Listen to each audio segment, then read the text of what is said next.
Hello 8th class students. After completing chapter number 1 आज हम करेंगे अपना नेक्स्ट चैप्टर जो कि है माइक्रो ऑर्गेनिजम्स फ्रेंड एंड फो। बहुत ही इंटरेस्टिंग चैप्टर है, आपको माइक्रोब्स की दुनिया में लेकर जाएगा जहां आपको ये समझना है कि माइक्रो ऑर्गेनिजम्स क्या होते हैं, कितने मेजर ग्रुप्स होते हैं इसके, यानी कितने टाइप्स के माइक्रोब्स हम लोग पढ़ने वाले हैं आज, और कौन हमारे फ्रेंड हैं और कौन हमारे फो यानी एनिमी हैं। ओके, तो as a friend, as a enemy और फो माइक्रो ऑर्गेनिजम्स को डिटेल में जानेंगे इस चैप्टर में। बहुत ही इंटरेस्टिंग और इजी चैप्टर है, स्कोरिंग चैप्टर है। सब बच्चे वीडियो को लास्ट तक देखेंगे और फैक्ट्स को समझने की कोशिश करेंगे, क्योंकि साइंस को कभी भी लर्न नहीं किया जा सकता। ये बात आपको अपने माइंड में क्लियर कर लेनी है। जो भी हम समझेंगे उसको अच्छे से समझकर फिर आप उसको एग्जाम्स में लिखोगे, सो दैट आपको किसी भी चीज को क्रैम ना करना पड़े। ओके, तो देरी ना करते हुए let's start the chapter. You have seen several kinds of plants and animals. आपने बहुत तरीके के प्लांट्स के बारे में और एनिमल्स को देखा है, जाना है ना। अभी भी आप देखोगे अपनी, अगर आप रूम में बैठे हो तो बाहर देखिए, आपको प्लांट्स दिखेंगे। आप अगर कहीं जा रहे हो स्ट्रीट्स पे, रोड पे, तो आपको एनिमल्स देखने को मिलेंगे। However, there are other living organisms around us which we normally cannot see.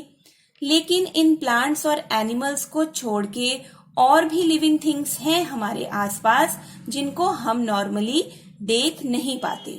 ये कौन से लिविंग थिंग्स हैं बेटा? ये हैं माइक्रो ऑर्गेनिजम्स, या फिर शॉर्ट में हम इनको बोलते हैं microbes. For example, you might have observe that during the rainy season moist bread gets spoiled and its surface gets covered with greyish white patches.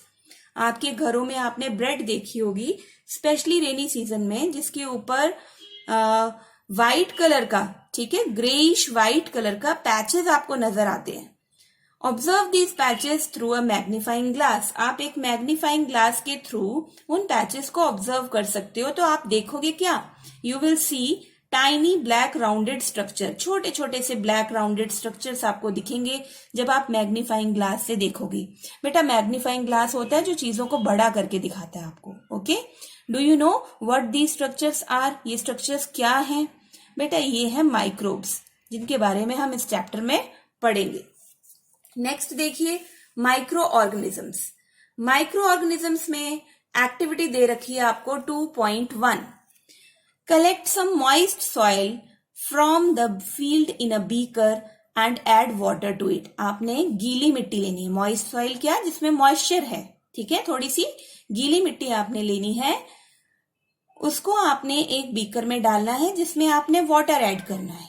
After the soil particles have settled down, जब पानी में आप soil को डालोगे, थोड़ी देर के बाद जब सॉइल पार्टिकल्स नीचे सेटल हो जाएंगे बॉटम में, observe a drop of water from the beaker under a microscope.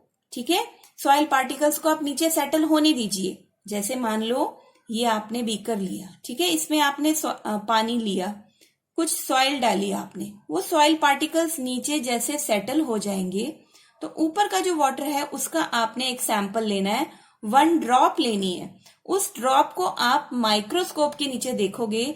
What do you see? क्या देखोगे? आप बहुत सारे माइक्रोब्स देखोगे। ओके, एक्टिविटी 2.2 में भी हमें बताया है कि हमने पास के किसी तालाब से, पोंड से कुछ ड्रॉप्स लेनी है पानी की। ग्लास स्लाइड के ऊपर वो ड्रॉप हमने डालनी है और किसके अंडर देखना है? माइक्रोस्कोप के अंदर। तो ये आप अपने स्कूल की लैब्स में जाकर ये एक्सपेरिमेंट कर सकते हो। Do you find tiny organisms moving around? क्या तुम्हें छोटे छोटे से ऑर्गेनिजम्स दिखाई दे रहे हैं जो इधर उधर घूम रहे हैं? यस, आपका आंसर क्या होगा?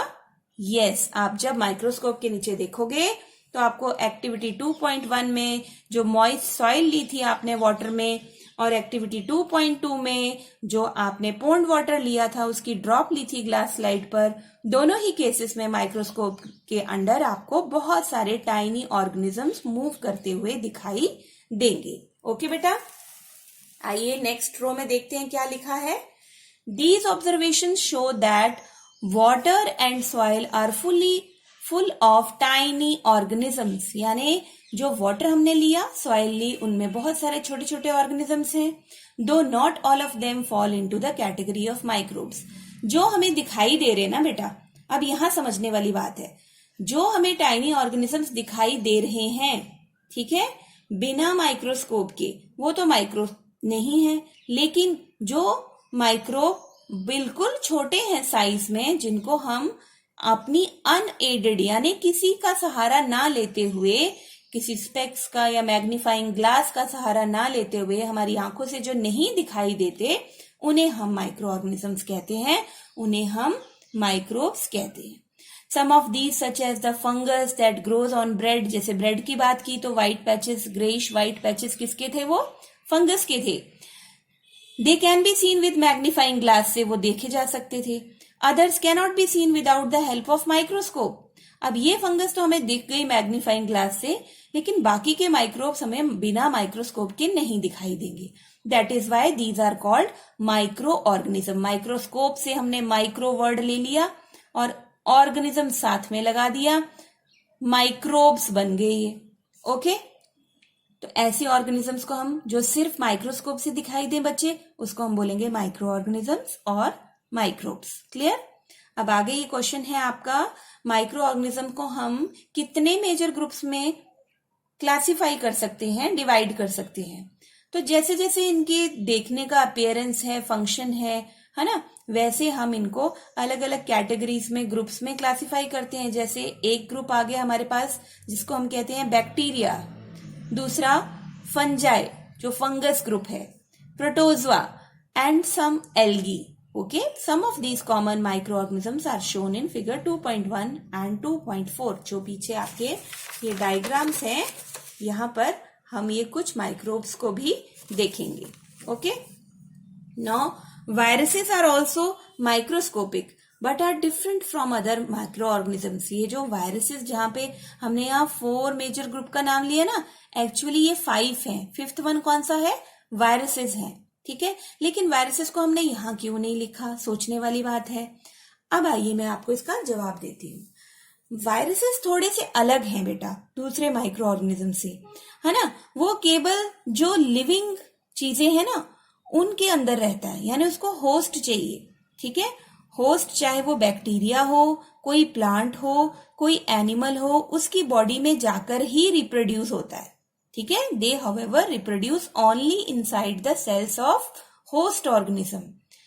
अपना अगर उनके पास कोई मैकेनिज्म नहीं है, इन ऑर्गेनिजम्स के बाहर यानी outside their body, they are non living things. They are non living things. Okay, now some of the viruses are shown in figure 2.5. common elements like cold, जैसे हमें ठंड हो जाती है, इन्फ्लुएंजा फ्लू हो जाता है, एंड मोस्ट कफ्स खांसी हो जाती है, they are caused by viruses. okay, serious diseases like polio, chicken pox and are also caused by viruses. तो यहाँ आपका क्वेश्चन बनता है, name the diseases, serious diseases which are caused by viruses. they are polio and chicken pox. These diseases are caused by viruses. Clear?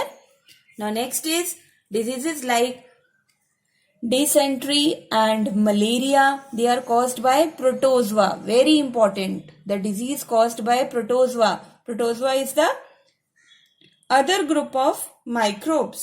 Okay? तो कौन कौन सी बीमारियां जो प्रोटोजोआ से होती हैं याद रखोगे, एक्स्ट्रा क्वेश्चन बनाओगे इसके, dysentery and malaria. Okay, whereas typhoid जो है होता है हमें नॉर्मली, और जो ट्यूबरक्लोसिस की बीमारी है जिसको शॉर्ट फॉर्म में हम टीबी भी कहते हैं, ये बेटा बैक्टीरियल डिजीजेस हैं. ये किसके अंडर आएंगी? Typhoid and tuberculosis, they comes under bacterial diseases. तो क्वेश्चन कैसे बन गया आपका? Name the diseases caused by viruses, they are polio and chicken pox. Name the diseases caused by protozoa, they are dysentery and malaria. Name the diseases caused by bacteria, they are typhoid and tuberculosis. Easy. You have learned about some of these microorganisms in class 6th and 7th में भी आपने पढ़ा हुआ है इन microorganisms के बारे में. Okay, अब ये देखिए बेटा, ये आपके बैक्टीरियाज का डायग्राम है ना. और आपको फिगर 2.2 में दिख रहा है एल्गी। एल्गी के 2 टाइप्स बताए हैं, क्लेमाइडोमोनास एंड स्पाइरोगेरा। 2.3 में प्रोटोजोआ नजर आ रहा है आपको, अमीबा और पैरामीशियम। 2.4 में आपको फंजाई नजर आ रही है, जिसमें जो आप कॉमनली घरों में दे सकते हो ब्रेड के ऊपर, ब्रेड मोल्ड, पेंसिलियम और एस्परजिलस। और इसके साथ ही आपको नेक्स्ट पेज पे जो वायरसेस का डायग्राम नजर आ रहा है, ये डायग्राम आपने प्रैक्टिस करने बेटा अच्छे से बनाने। ओके, हाँ जी बेटा। अब देखते हैं 2.2 में नेक्स्ट आपका क्या बताया गया है यहाँ पे, where do microorganisms live. Microorganisms कहाँ रहते हैं? तो अगर हम बात करें ना कि माइक्रोब्स का घर कहाँ पे है, तो बेटा ये हर जगह दिखते हैं। ठीक है, जैसे आलू पूरे वर्ल्ड में फेमस है ना, पोटैटो, है ना, वैसे ही माइक्रो ऑर्गेनिजम्स भी हर जगह मिलते हैं। कैसे? सिंगल सेल्ड माइक्रोब्स होते हैं जिनमें एक ही सेल होता है, जैसे बैक्टीरिया, एल्गा, प्रोटोजोआ, या फिर मल्टी सेलुलर, जैसे बहुत सारी एल्गी की वैरायटीज, फंगस, ये मल्टी सेलुलर में आते हैं। यहां आपका क्वेश्चन क्या बन गया? Name the single celled microbes.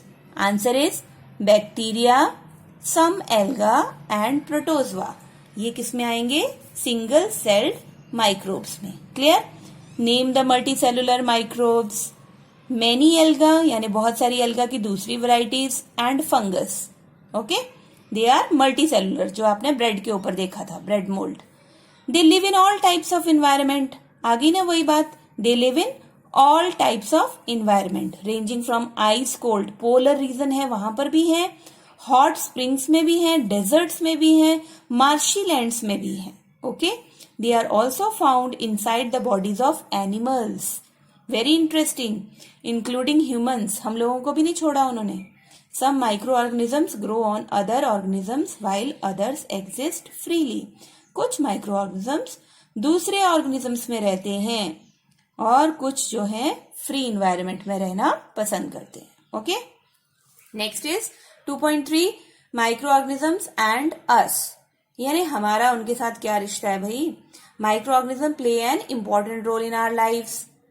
कुछ तो हमारे लिए बेनिफिशियल है यानी फायदेमंद है, लेकिन कुछ जो हैं वो हमें बहुत सारा नुकसान पहुंचाते हैं। दे आर वेरी हार्मफुल और बहुत भयानक बीमारियां फैलाते हैं, जैसे कोविड की बीमारी बेस्ट एग्जांपल है इन दिनों, है ना, कोरोना वायरस से होती है जो।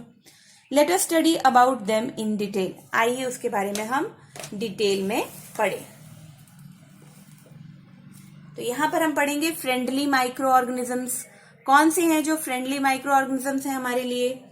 दे are used for various purposes. They are used in the preparation of curd, bread and cake. अगर हम बात करें ना फ्रेंडली माइक्रोब्स की, तो सबसे पहले हमारे दिमाग में आता है दही, जो गर्मियों में हम रोज खा रहे हैं। तो ये दही बनता कैसे है? माइक्रोब की हेल्प से। ब्रेड कैसे बनती है आपकी? माइक्रोब की हेल्प से। केक कैसे बनता है? माइक्रोब्स की हेल्प से। तो आइए हम पढ़ते हैं फ्रेंडली माइक्रो ऑर्गेनिजम्स के बारे में।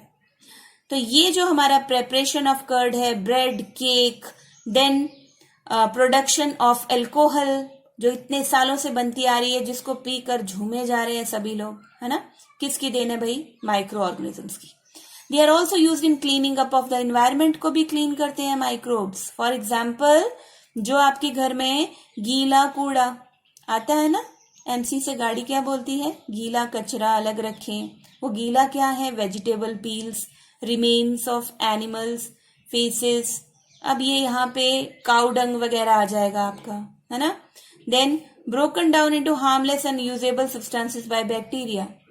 कुछ बैक्टीरिया इतने अच्छे होते हैं, वो इन सब ऑर्गेनिक यानी लिविंग वेस्ट को, ऑर्गेनिक का मतलब होता है बच्चे लिविंग, नेचुरल वेस्ट को बैक्टीरियाज यूजफुल फॉर्म में चेंज कर देते हैं। ठीक है, मैन्योर बना देते हैं। तो इससे हमारी इन्वायरमेंट क्या हो जाती है?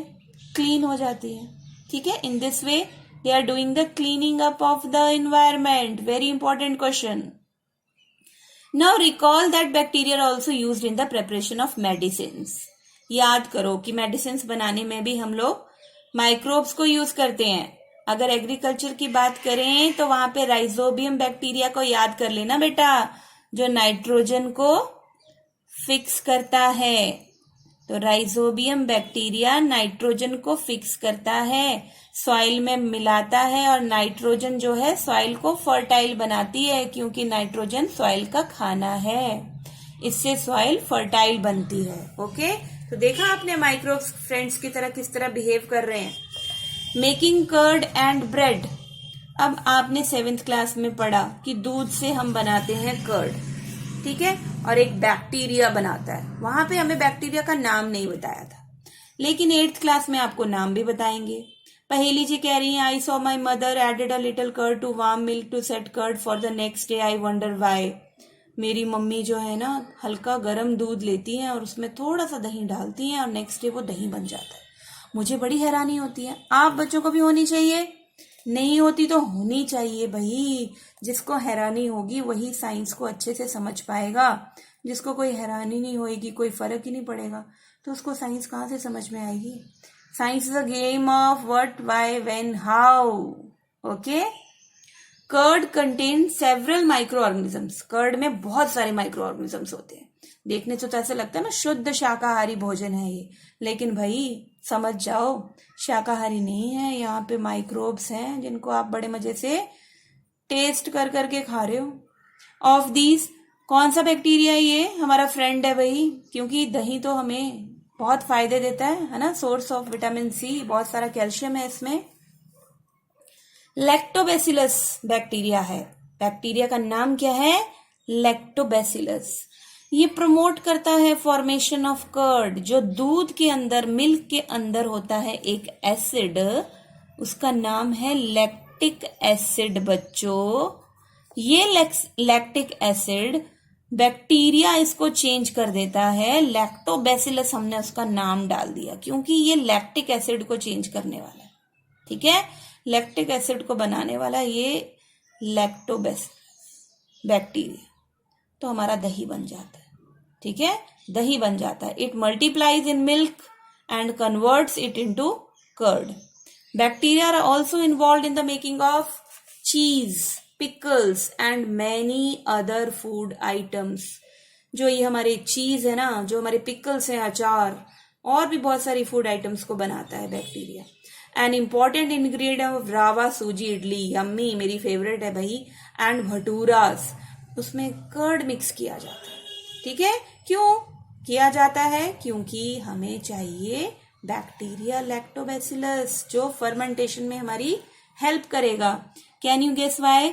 Bacteria and yeast are also helpful for fermentation of rice, idlis and dosa batter. Because ये बैक्टीरियाज, ये यीस्ट हमको चाहिए जो हमारे डोसा बैटर में फर्मेंटेशन कर दे, यानी कि मल्टीपल हो जाए, ये मल्टीप्लाई हो जाए, एक खटास सी आ जाए उसमें और हमें अच्छा बैटर मिल सके।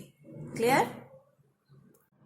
आइए जरा देखते हैं एक्टिविटी 2.3 में क्या बताया है। Take ½ kg of flour. आटा लेना है आपने, मैदा कितना? ½ kg। उसमें कुछ शुगर मिक्स करनी है आपने, वार्म वाटर डालना है, small amount of yeast powder डाल दीजिए। अब सॉफ्ट डव बना लीजिए, उसको आटा गूंथते हैं जैसे। What do you observe after 2 hours? 2 घंटे के बाद आप क्या देखोगे? Did you find Dove rising? आपका डव जो है ना वो लेवल उसका हाई हो जाएगा, वो फूलने लग जाएगा, ऐसा बन जाएगा रेज्ड मैदा। ठीक है, आफ्टर 2 hours। ऐसा क्यों हुआ बेटा? क्योंकि जो यीस्ट आपने डाली थी वो मल्टीप्लाई हो गई। By the process of fermentation reproduce हो गई। भाई फर्मेंटेशन बोलते हैं रेस्पिरेशन, जब यीस्ट रेस्पायर करती है in the absence of oxygen, उसको फर्मेंटेशन बोलते हैं, जिससे आपका जो मैदा है वो रेज्ड फॉर्म में आ जाता है। नाउ क्यों? इसमें बहुत सारे यीस्ट जो है मल्टीप्लाई होकर ग्रोथ हो गई है उनकी। ठीक है, yeast reproduces rapidly and produces carbon dioxide during respiration. Bubbles of the gas fill the dough, क्योंकि इसमें बना है कार्बन डाइऑक्साइड। ये बहुत इंपॉर्टेंट क्वेश्चन है बेटा आपका। यीस्ट का क्या रोल है? ये बहुत जल्दी रैपिडली रिप्रोड्यूस होती है और साथ में बनाती है कार्बन डाइऑक्साइड, जो कि एक गैस है। ठीक है, और इसी के जो बबल्स होते हैं गैस के, वो डव को यानी आटे को फिल कर देते हैं और उसका जो वॉल्यूम है डव की वो इंक्रीज हो जाती है। Okay, this is the basis of the use of yeast in the baking industry for making breads and pastry cakes. यही प्रिंसिपल जो है ना यीस्ट का, reproduction rapidly and it produces carbon dioxide, which फिल्स the Dove and increase its volume, यही वाला principal हमारा pastries, cakes और breads बनाने में बेकिंग इंडस्ट्रीज में यूज होता है यीस्ट का. Okay, very important. Next is commercial use of micro organisms. Commercial का मतलब क्या होता है? बड़े लेवल पे. ठीक है, हमने बिजनेस करना है, अपने लिए नहीं कर रहे. जैसे हम दही अपने लिए जमाते हैं, लेकिन मार्केट में दही कितना मिलता है ना. अपने लिए केक हम घर में छोटू सा बनाते हैं, है ना, पर्सनल केक होता है वो हमारा.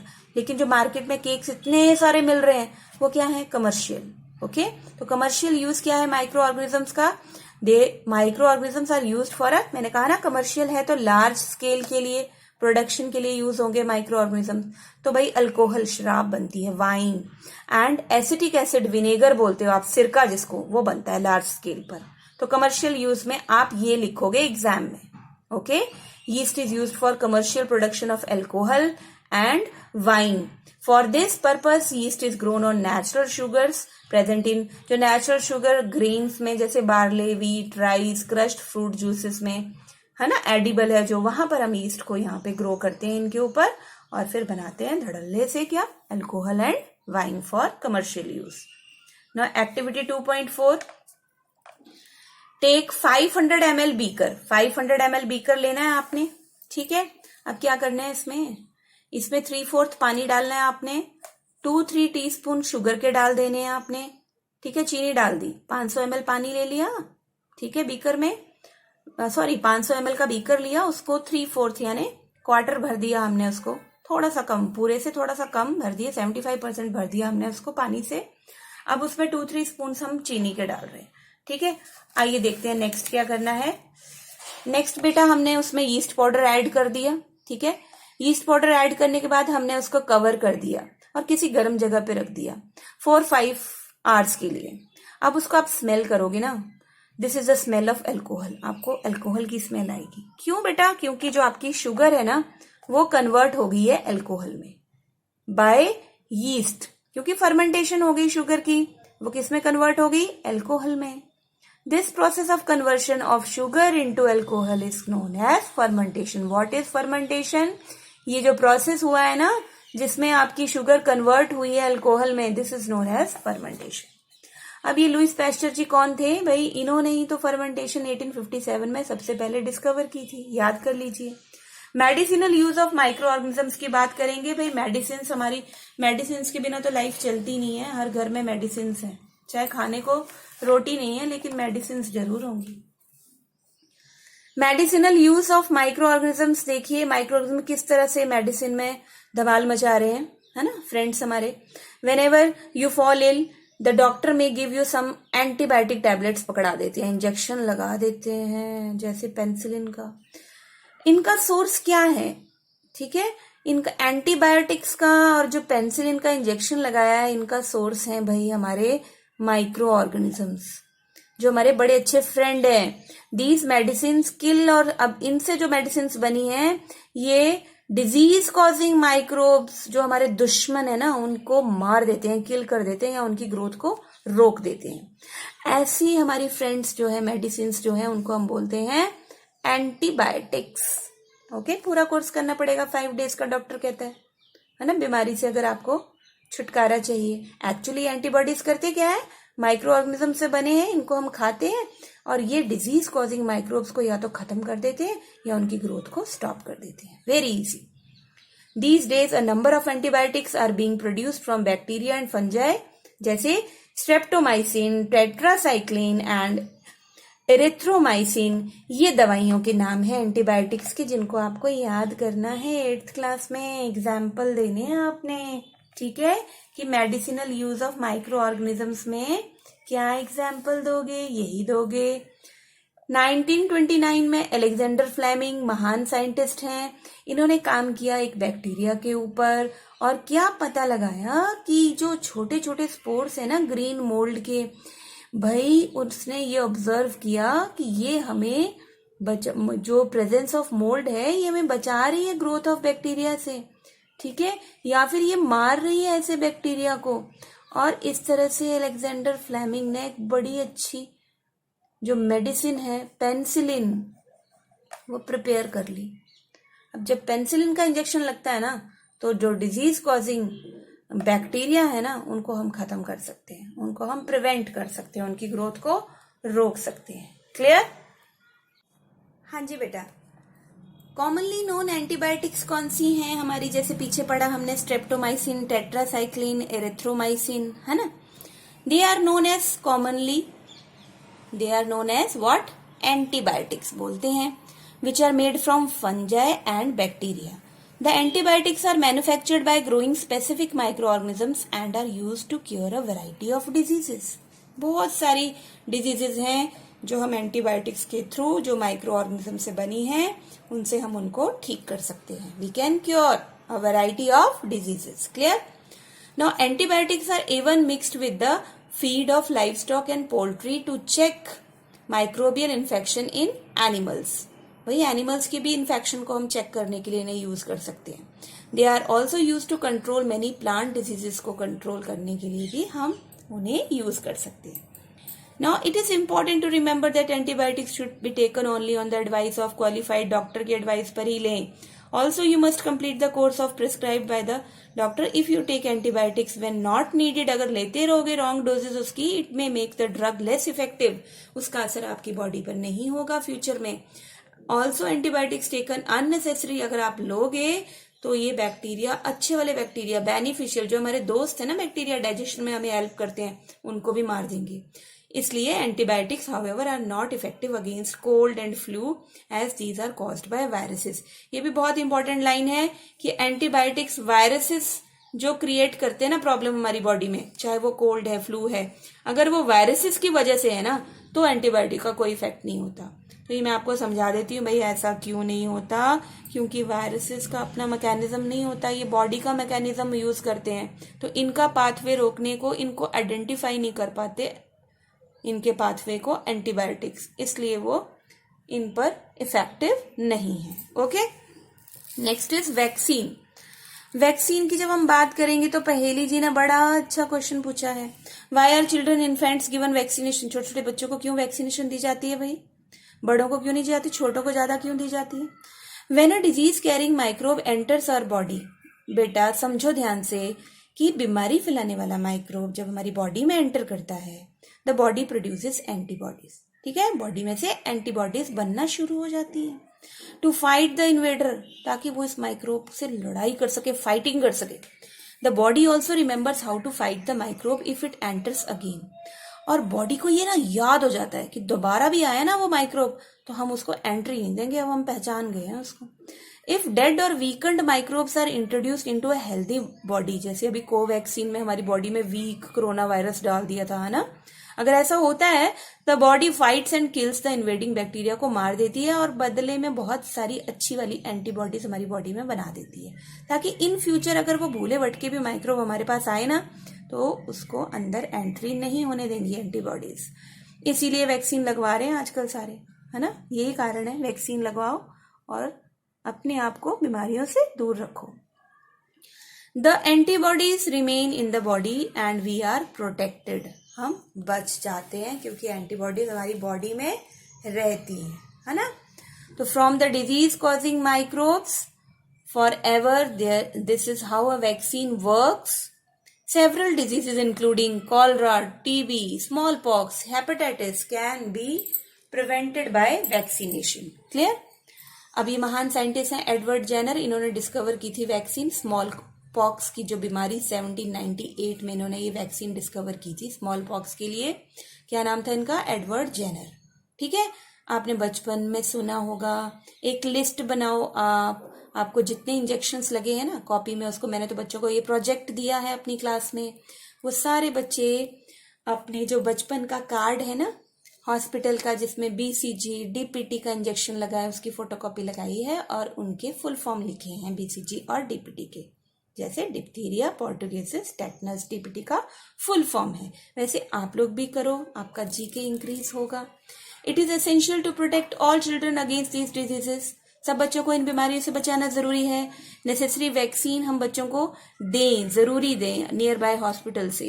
You might have seen the advertisement, देखी आपने टीवी में, न्यूज़पेपर में, है ना, regarding the protection end of children against polio. जैसे पल्स पोलियो प्रोग्राम है ना, इसको हम बोलेंगे ओरल वैक्सीन पोलियो को, क्योंकि हम इसको ड्रॉप वाइज देते हैं ना, ये ओरल वैक्सीन है, इंजेक्शन में नहीं आएगा। A worldwide campaign against smallpox has finally led to its eradication। भाई smallpox एक ऐसी डिजीज है जिसकी इरेडिकेशन हो चुकी है, कहां से? From most parts of the world, दुनिया के कई हिस्सों से। तो name one eradicated disease from most part of the world, that is smallpox। Okay, now these days vaccines are made on a large scale. अब आप सब बच्चों को भी लग रही है ना कोविड के खिलाफ वैक्सीन, 12 to 18 ईयर्स तक, वो भी आ गई है वैक्सीन, लगवा लीजिए फटाफट। To protect humans and other animals from several diseases. Now increasing soil fertility.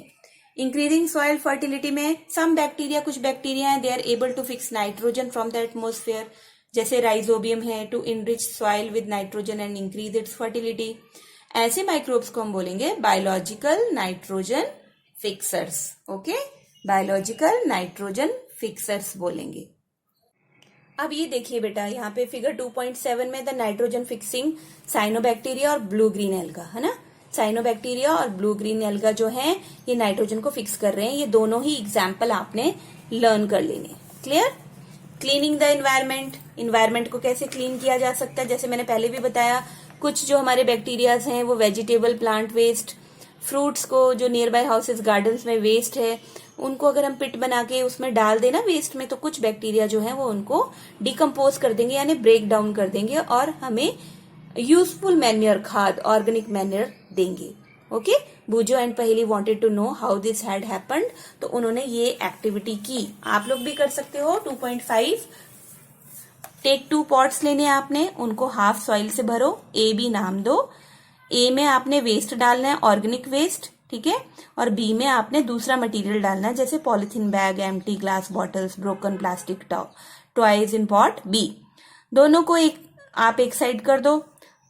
3-4 weeks यानी नियर अबाउट 1 मंथ के बाद जब आप देखोगे, do you find any difference in the contents of the 2 pots? If so, what is the difference? Yes, pot A में आपका जो decompose हो चुका होगा, आपको कुछ भी नहीं दिखेगा waste, that is converted into manure. How did this happen? Because bacteria decompose the organic matter into useful. Okay, decompose the waste material into useful organic manure. The plant waste has been converted into manure by action of microbes. Okay, the nutrients released in the process can be used by the plants again. Did you notice that in pot B में जो हमने डाला था सारा सामान, उसके साथ कोई चेंज हुआ? नो। क्यों? क्योंकि ये हाथ खड़े हो गए भाई माइक्रोब्स के, हम नहीं कर सकते, हम नहीं इसको मैन्योर बना सकते, क्योंकि ये नॉन बायोडिग्रेडेबल है। You often see large amount of dead organic matter in the form of decaying plants and sometimes dead animals on the ground में आपने पढ़े देखा है। कुछ दिनों के बाद आप देखते हो कि आपको वहां पे कोई प्लांट वेस्ट और एनिमल दिखाई नहीं देता। भाई छूमंतर हो गए? नहीं, छूमंतर करने वाले हैं माइक्रोब्स। उन्होंने डिकम्पोज कर दिया डेड ऑर्गेनिक वेस्ट प्लांट को, एनिमल को, किसमें? यूजफुल सिंपल सब्सटेंसेस बना दिए। These substances are again used by other plants and animals. Thus, microorganisms can be used to degrade the harmful and smelly substances and thereby clean up the, जिसमें से बदबू आ रही होती है, ऐसे कूड़े को, ऐसे हार्मफुल जर्म्स जो बीमारियां फैलाते हैं खुले में, उन स्मेली सब्सटेंसेस को माइक्रोब्स ने बेटा यूजफुल मैन्योर में चेंज कर दिया, यानी हमारी इन्वायरमेंट को क्लीन कर दिया। ओके, तो ये आपके माइंड में कंसेप्ट क्लियर होना चाहिए। Now next is harmful microorganisms. Harmful microorganisms में बेटा देखो, microorganisms are harmful in many ways. Some of the microorganisms causes diseases. अब हमारे दुश्मन आ गए यहाँ पे माइक्रोब्स एज फो, यानी एनिमी पढ़ेंगे हम, स्टार्ट हो गया हमारा। ऐसी डिजीजेस, हमारे बहुत सारी डिजीजेस हैं जो हमारी जो माइक्रोब्स हैं वो फैलाते हैं, बहुत खतरनाक वाली। देखो बेटा, वो खतरनाक वाली कौन सी डिजीजेस हैं? जो डिजीज कॉजिंग माइक्रोब्स हैं उनको हम बोलते हैं pathogens. What are pathogens? Disease causing microbes. Okay, इनको हम बोलते हैं pathogens. Very simple definition. What are pathogens? Disease causing microbes are called pathogens. Harmful microbes are called pathogens. Now some microorganism spoil food, खाने को बर्बाद कर देते हैं। गर्मियों में और बरसात में तो बहुत ज्यादा जो खाना है हमारा फ्रिज के बाहर रह जाए तो एकदम से खराब हो जाता है। क्लोथिंग एंड लेदर ऑल्सो, कपड़ों में भी माइक्रोब्स नुकसान पहुंचाते हैं हमें। एंड गीले कपड़े आप तय लगा के रख दो ना तो बैक्टीरिया अपना काम कर जाते हैं। रेनी सीजन में अगर लेदर, आपके लेदर के शूज हैं, बेल्ट है, बहुत अच्छी है, गीली आपने रख दी कहीं पे, बस फिर माइक्रोब्स ने अपना काम कर दिया। These are the harmful effects of microorganisms. Now disease causing microorganism human में पैथोजन एक बार बॉडी में एंटर कर जाए ना बेटा, कहाँ से एंटर करेंगे? जो सांस हम लेते हैं वहां से, जो पानी हम पीते हैं, जो खाना हम खाते हैं वहां से। तो बहुत सारी डायरेक्ट कांटेक्ट में चीजें हम लोग यूज करते हैं। इन्फेक्टेड पर्सन का हैंकी यूज कर लिया है ना, तो वैसे भी हमें हो जाती हैं बीमारियां। तो माइक्रोबियल डिजीजेस जो स्प्रेड होती है ना एक इन्फेक्टेड पर्सन से, है ना, बीमार इंसान से हेल्दी पर्सन तक पहुंच जाती हैं थ्रू एयर, वाटर, फूड और फिजिकल कांटेक्ट, इनको हम बोलते हैं कम्युनिकेबल डिजीजेस। एक क्वेश्चन बन गया, what are communicable diseases? Now examples क्या हैं इनके? Cholera, common cold, chicken pox, tuberculosis, all these are communicable diseases. भाई बच के रहना, किसी को हो तो उसके पास ना जाना, बड़ी अपनी दोस्ती ना दिखाना, ओके? नहीं तो दोस्ती दिखाने के चक्कर में ना बीमार पड़ जाओगे। When a person suffering from common cold sneezes, fine droplets of moisture carrying thousands of viruses are spread in the air. भाई 7 का बच्चा छींक मार रहा है तो जैसे वो स्नीज करेगा ना, छींक मारेगा, उसके नाक से जो फाइन ड्रॉपलेट्स निकलेंगी ना, मॉइस्चर होगा जिनमें, उनमें थाउजेंड्स ऑफ वायरसेस होंगे जो एयर में स्प्रेड हो जाएंगे। और जो आप जिसके साथ बैठे हो ना बड़े खुश होकर, आप फिर इनहेल कर रहे हो उस एयर को, तो आपके अंदर उस वायरस की एंट्री हो जाएगी, है ना। Welcome virus into the body of a healthy person, है ना। वाइल ब्रीदिंग ये इन्फेक्शन हो जाएगा, इट कॉजेज इन्फेक्शन। अब बूझो कह रहा है, then how do you prevent the spread of communicable diseases? क्या दोस्त को भगा दे वहां से? भगाना ही पड़ेगा, लास्ट सीट पे बिठा दो। क्या प्रॉब्लम है? डिस्टेंस बनाओ उससे। आजकल बोल रहे सोशल डिस्टेंसिंग इन कोरोना, मास्क पहनो, दूर रहो, हाथ धो बार बार, यही सब कुछ तो है कम्युनिकेबल डिजीज में भी, बिकॉज कोविड भी आपका कम्युनिकेबल डिजीज है भाई, बहुत बड़ा खतरनाक। We should keep a handkerchief on the nose and mouth while sneezing, इसलिए कभी छींक मारो ना, कॉमन कोल्ड वायरसेस की वजह से होता है। It is better to keep a distance from infected person, दूर रहो ऐसे लोगों से, चाहे वो कितने भी आपके बेस्ट फ्रेंड हो या क्लोज रिलेटिव्स हो। भाई बीमारी में तो कोई समझौता नहीं है ना। There are some insects and animals which act as carriers of disease causing microbes. भाई ये देखो कैरियर्स आ गए जो इन माइक्रोब्स को बड़े आराम से अपने ऊपर सीट दे रहे हैं और कह रहे हैं कि तो बीमारी फैला। House fly is one such carrier, ऐसा एक कैरियर है मक्खी। मक्खी मूवी वाली नहीं है बेटा, वो तो अपना बदला लेती है ना, ये दूसरी मक्खी है house fly. The fly sit on the garbage and animal excreta, ठीक है, छी छी छी छी, कूड़े पे बैठेगी मक्खी, या फिर जो एनिमल एक्सक्रीटा है, waste product of solid waste of animals, वहां बैठेगी। जितने पैथोजन है ना डिजीज कॉजिंग माइक्रोब्स, वो स्टिक कर जाएंगे उसकी बॉडी में, है ना, उसकी लेग्स के ऊपर, उसकी बॉडी में। फिर ये मक्खियां बड़े आराम से बैठेंगी उस खाने पर जो अनकवर्ड होगा, क्योंकि इनको भी तो बड़ा मजा आता है ना ऐसे उल्टे सीधे काम करके। दे में ट्रांसफर द पैथोजेंस, जितने भी पैथोजेंस है ना, गंदे वाले माइक्रोब्स लेकर आई हैं, वो ट्रांसफर कर देंगी अनकवर्ड फूड में, और हम बड़े मजे से बैठकर उस खाने को खाएंगे। क्योंकि वो खाना गंदा हो चुका है तो उसको हम बोलेंगे कंटैमिनेटेड फूड, ओके। अब वो फ्रेश फूड नहीं रहा, कंटैमिनेटेड फूड बन चुका है। Is likely to get sick, और बीमार तो पड़ना ही है फिर। सो इट इज एडविजेबल, ये सलाह दी जाती है, to always keep the food covered. घर में ना अपनी मम्मियों को बता दो कि खाने को खुला ना छोड़े, नहीं तो मक्खी बैठी है इंतजार में। Avoid consuming uncovered items of food. Another example of carrier is the female Anopheles. अब ये तो बीमारी फैला दी मक्खी ने, अब मच्छर भी किसी से कम नहीं है, मच्छर नहीं सॉरी मच्छरी, मादा फीमेल एनोफिलस मॉस्किटो। मच्छर तो बेचारे फूलों का रस पीकर गुजारा कर लेते हैं, लेकिन जो फीमेल्स होती है ना मादा मछलियां एनोफिलस मॉस्किटो, वही कैरी करती हैं मलेरिया का पैरासाइट, जिसको हम बोलते हैं प्लाज्मोडियम। ओके, प्लाज्मोडियम किस में आता है बेटा? प्रोटोजोआ में। ओके, प्रोटोजोआ वाले ग्रुप में आता है माइक्रोब के। फीमेल एडीज मॉस्किटो, ये एक और आ गई मादा मछली, क्या नाम है? पूरा नाम है एडीज एजिप्टाई, लिख लो, मैं बोल रही हूं, बुक में नहीं लिखा। एडीज एजिप्टाई जो मॉस्किटो है, ये डेंगू वायरस को कैरी करता है। भाई डेंगू बहुत खतरनाक है। How can we control the spread of malaria? अब तो इनको मारना ही पड़ेगा, मच्छरों को बहुत हो गया इनका गदर। पहेली कह रही है भाई क्या करें? Why does the teacher keep telling us not to let water collect anywhere in the neighbourhood. अब पहली को याद आया कि टीचर बार बार क्यों कहती है कि पानी को खड़ा मत होने दो अपने आसपास, है ना। हम तो सोचते थे टीचर की दुश्मनी है पानी से, पर ऐसा तो नहीं है। All mosquitoes breed in water. भाई बात ये है कि सारे के सारे मच्छर पानी में ब्रीड होते हैं, पैदा होते हैं। Hence one should not let water collect anywhere in cooler, tyre, flower pot, इन सब में पानी को कलेक्ट मत होने दो। By keeping the surroundings clean, ये हम अपने पे एहसान कर रहे हैं, दूसरों पे नहीं कर रहे। सराउंडिंग्स को साफ सुथरा रख के, ड्राई रखो, सूखा रखो, देखो। And we can prevent mosquitoes from breeding, और मलेरिया और डेंगू से बच के रहो। Try to make a list of measures which help to avoid the spread of malaria. अब ये लिस्ट भी बना लो, ये प्रोजेक्ट भी मैं आपको बहुत जल्दी देने वाली हूँ क्लास में। ओके अब ये है बेटा आपका table 2.1 some common human diseases caused by micro organism. फटाफट से ये सारी डिजीजेस के नाम देखो, कौन इनको फैलाता है, किसमें इतनी हिम्मत है। टीबी बैक्टीरिया फैला रहा है भाई, कैरियर कौन है, एयर के थ्रू ट्रांसमिशन हो रही है। प्रिवेंटिव मेजर क्या है, हमने पेशेंट को कंप्लीट आइसोलेशन अलग रखना है क्योंकि कम्युनिकेबल डिजीज है टीबी। इसी तरह से बाकी बीमारियों के नाम भी पढ़िए, उनके कॉजेटिव माइक्रो ऑर्गेनिज्म का नाम याद करिए, मोड ऑफ ट्रांसमिशन क्या है याद करिए, कैसे हम बच सकते हैं वो लर्न करना है आपने। Okay next is some of the common diseases affecting humans, their mode of transmitting and few general methods of prevention are shown in table 2.1 जिसकी मैं बात कर रही हूँ यहाँ पे। Disease causing micro organism in animals. भाई ये रॉबर्ट कॉर्च बहुत महान साइंटिस्ट थे, हम लोग महान नहीं है, ये बहुत महान थे। इनको जाने के बाद भी हम लोग अभी तक याद कर रहे हैं तो महान है। हमारे जाने के बाद हमें कौन याद करने वाला है, गॉड नोस। रॉबर्ट कॉर्च 1876 में डिस्कवर किया था इन्होंने एक बैक्टीरियम जिसका नाम था bacillus anthracis.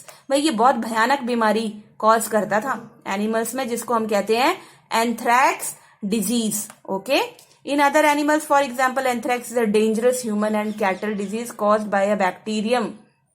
For foot and mouth disease of cattle is caused by a virus.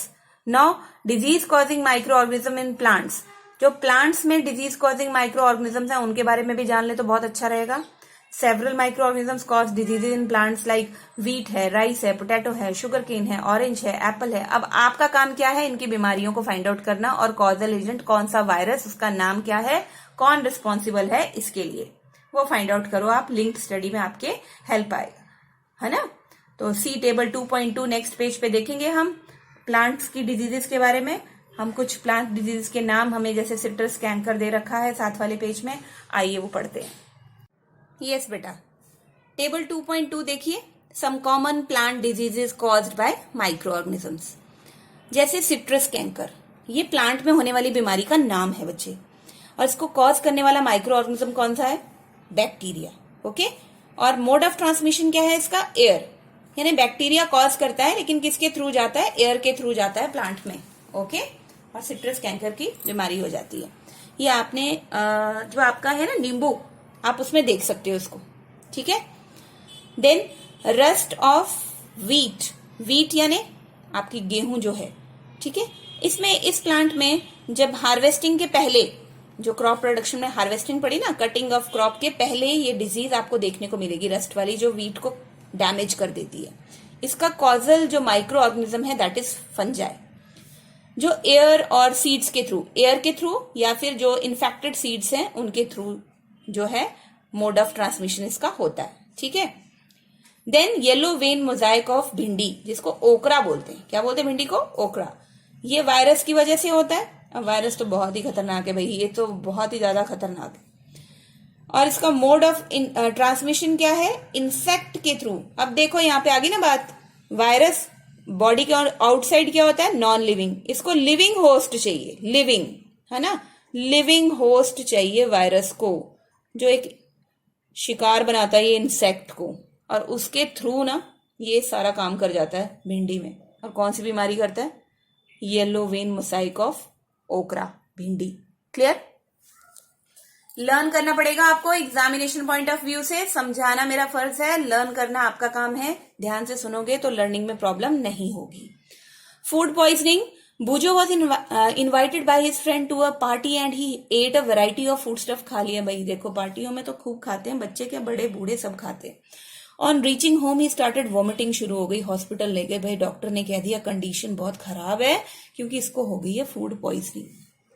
पहेली wonders how food can become a poison, ये भाई फूड तो जीवन दान देता है, ये जहर कैसे बन गया, पहेली सोच रही है, आश्चर्य हो रहा है उसको। Food poisoning could be due to the consumption of food spoiled by some, जो खाना माइक्रो ऑर्गेनिज्म ने पहले से खराब कर दिया था, भाई पार्टी में लाने की क्या जरूरत थी उसका, है ना। और आपको भी स्मेल करके पता नहीं चला, नहीं पता चला आपको, आपने खा लिया, टेस्ट में खा लिया, अब भुगतो।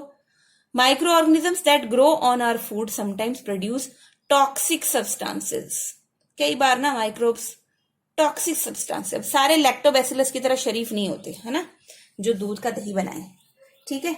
कुछ माइक्रो ऑर्गेनिजम्स इस ताक में रहते हैं कि टॉक्सिक पॉइजन बनाया जाए और इंसान को घुमाया जाए हॉस्पिटल में।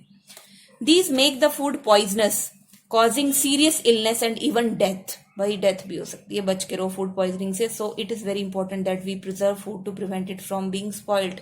मम्मी को कहो कि बासा खाना ना खाएं, खुद ना बच्चों को खिलाएं, because it can cause food poisoning.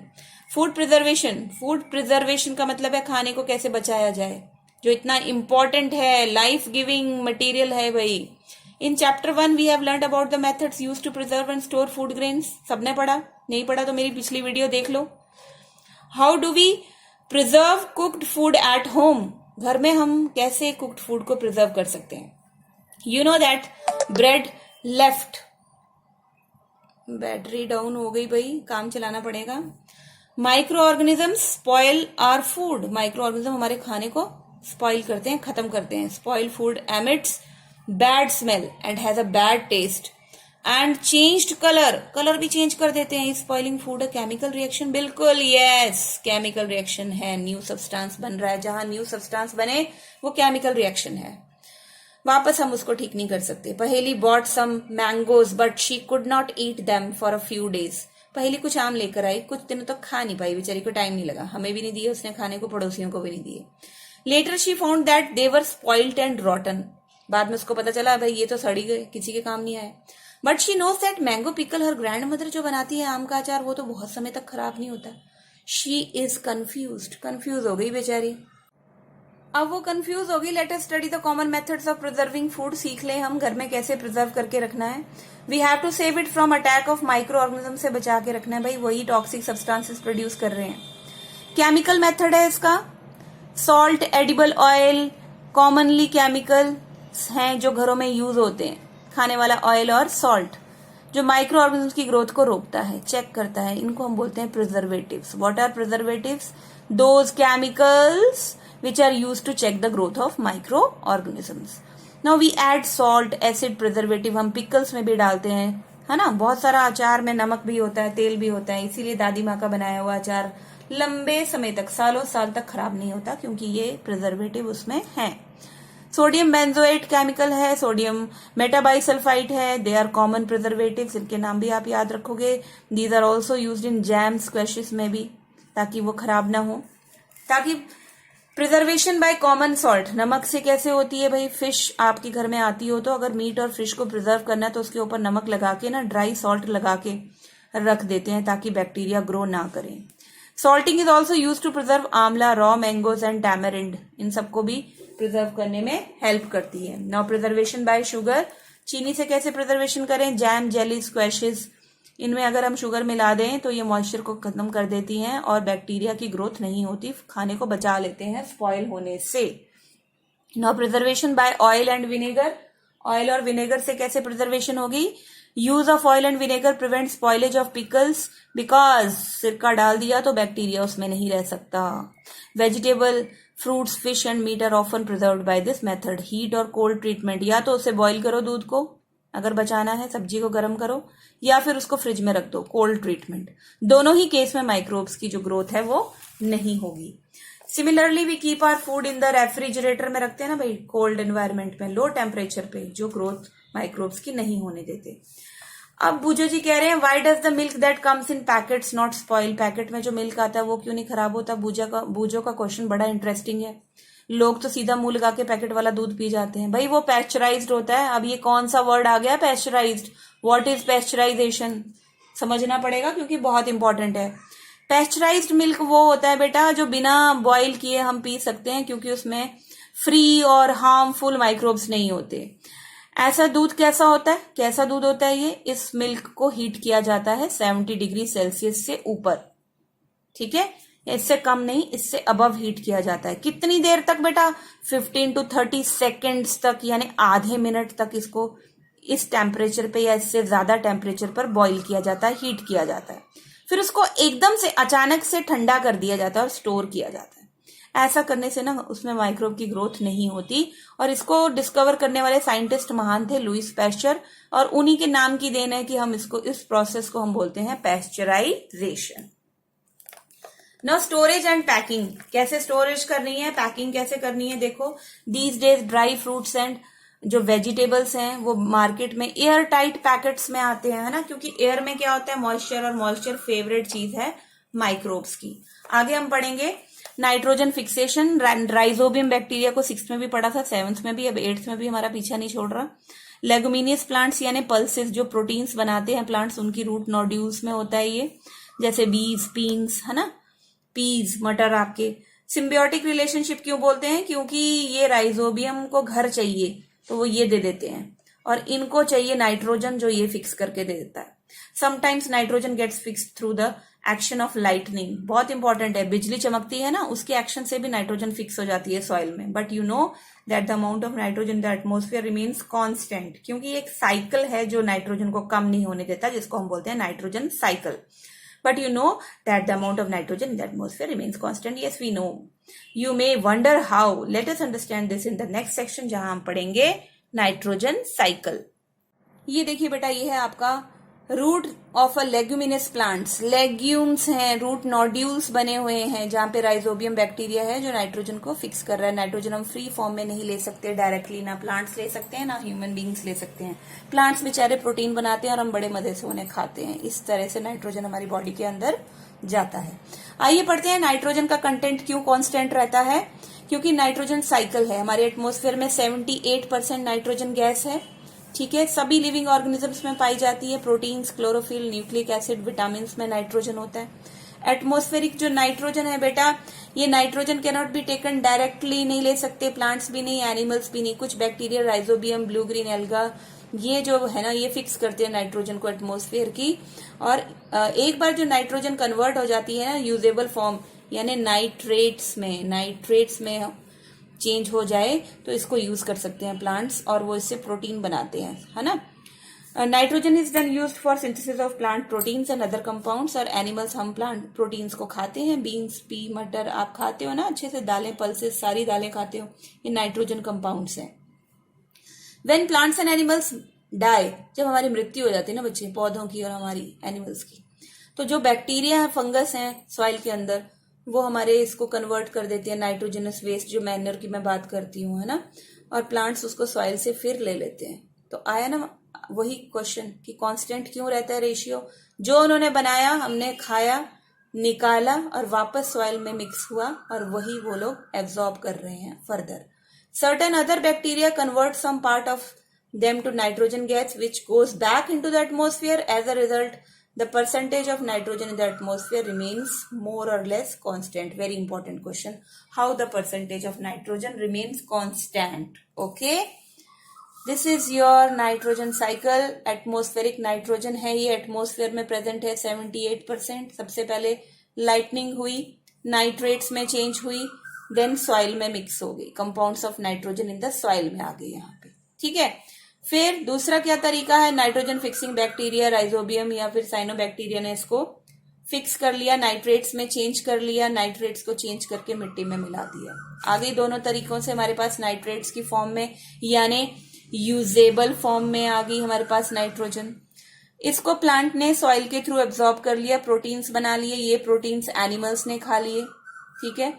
Animals का जो वेस्ट है नाइट्रोजनस वेस्ट, और प्लांट का जो वेस्ट है, ठीक है, उसको बैक्टीरियाज, वो फिर वेस्ट सारा सॉइल में आ गया, और सॉइल में जो बैक्टीरियाज प्रेजेंट हैं उन्होंने इसको वापस नाइट्रोजन गैस में चेंज करके एटमॉस्फेयर में मिक्स कर दिया।